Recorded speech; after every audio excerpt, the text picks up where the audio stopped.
Sa simple na pasulyap-sulyap, nagpapapansin sa'yo.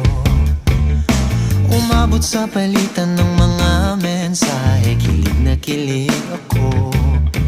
Kumusta, kain na, hello, magandang umaga. Ingat ka, pahinga, huwag kang masyadong magpupuyat pa. Naramdaman ng puso na dahan-dahan akong nahuhulog sa'yo.